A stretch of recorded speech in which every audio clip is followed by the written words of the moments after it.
The Butcher's Ball Explained. House of the Dragon's Bloodiest Battle.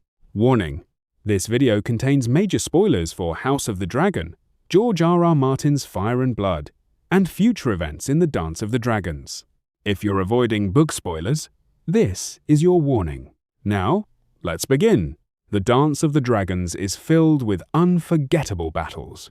Roke's Rest, the Battle of the Gullet, Tumbleton, God's Eye. But among them all, one battle stands apart.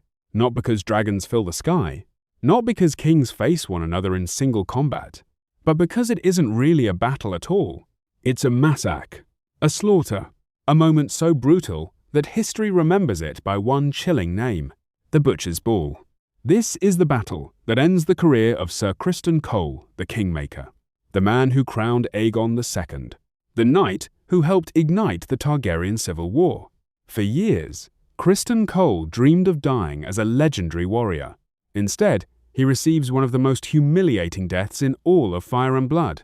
No glorious duel, no heroic last stand, no songs, just arrows, blood, and thousands of dead soldiers.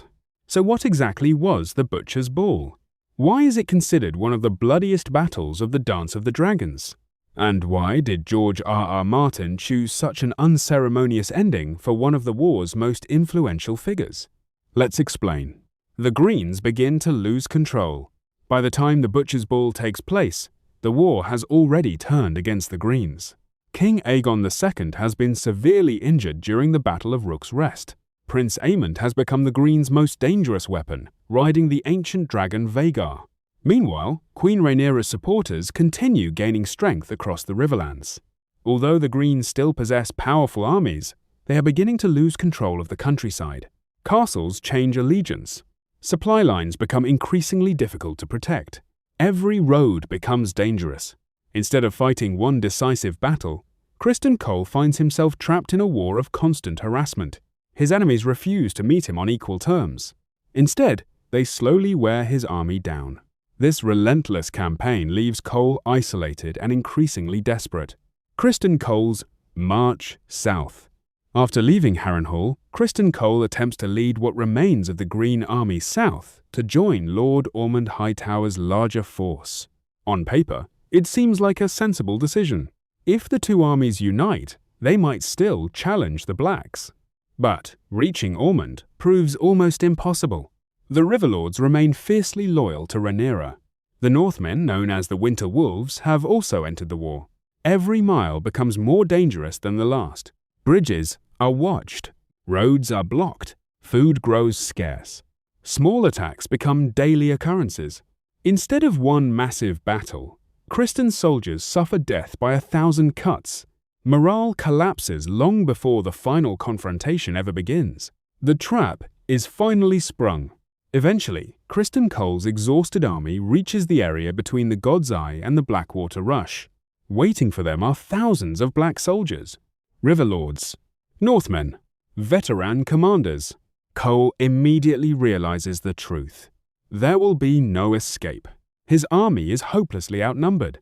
According to Fire and Blood, when one of his companions asks who the enemy commanders are, Criston reportedly answers with two haunting words: "Our death." It is one of the most memorable moments in the entire Dance of the Dragons.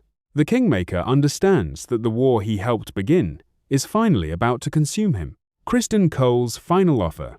Knowing the battle cannot be won, Criston makes an unexpected proposal. He offers to surrender himself. In return, he asks that his soldiers be allowed to live. The Black commanders refuse. Then Criston makes one final request. If surrender is impossible, let him face their champions in single combat. He wants the honorable death every legendary knight dreams about. A duel. Sword against sword.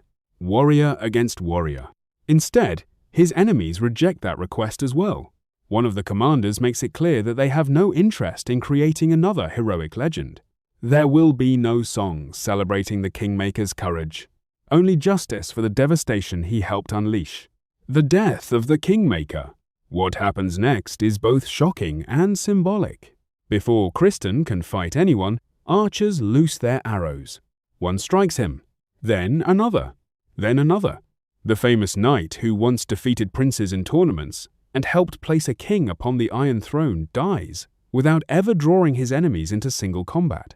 For a man who built his reputation on honor and martial skill, it is the ultimate humiliation. His dream of becoming a legendary hero dies alongside him. George R.R. Martin deliberately denies Criston the glorious ending he desperately wanted. Instead, the Kingmaker dies like an ordinary soldier on an ordinary battlefield. Why is it called the Butcher's Ball? Criston Cole's death is only the beginning.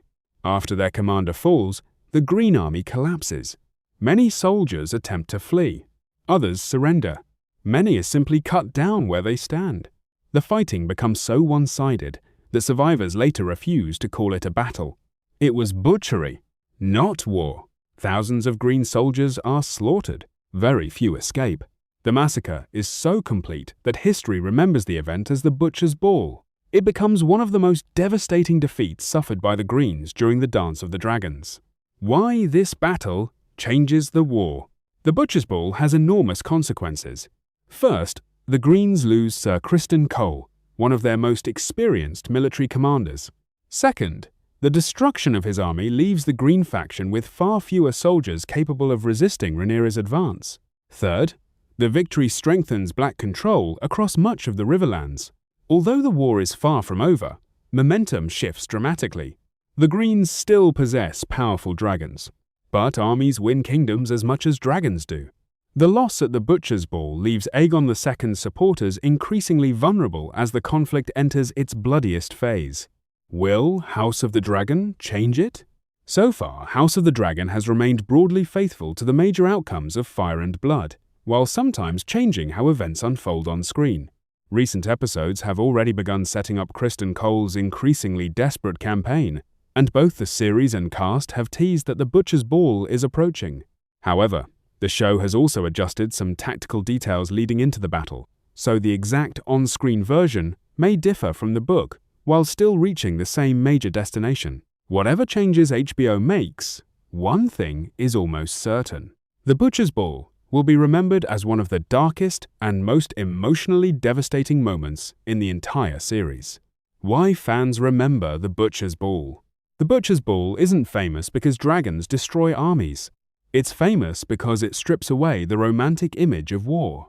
There are no glorious victories, no heroic speeches, no legendary duel between champions. Only exhausted soldiers trapped by strategy, revenge, and the brutal reality of civil war. It also delivers poetic justice. Criston Cole helped crown Aegon II and played a central role in dividing House Targaryen. In the end, the man who changed the fate of the Seven Kingdoms receives no crown, no triumph, and no legendary farewell. Only silence. So, what is the Butcher's Ball? It is the devastating ambush that destroys Sir Criston Cole's army during the Dance of the Dragons. It marks the humiliating death of the Kingmaker, the collapse of one of the Green's strongest field armies, and a major turning point in the Targaryen civil war. Unlike the spectacular dragon battles that define much of House of the Dragon, the Butcher's Ball is remembered for something far more terrifying. It shows that sometimes the deadliest weapon isn't dragonfire. It's an army that refuses to show mercy. What do you think? Should House of the Dragon adapt the Butcher's Ball exactly as it appears in Fire and Blood? Or would you like to see HBO expand the battle with new scenes and character moments? Share your thoughts in the comments below. If you enjoyed this video, don't forget to like, subscribe, and turn on notifications for more House of the Dragon explainers, Fire and Blood lore, hidden details, episode breakdowns, and entertainment news. Thanks for watching, and I'll see you in the next video.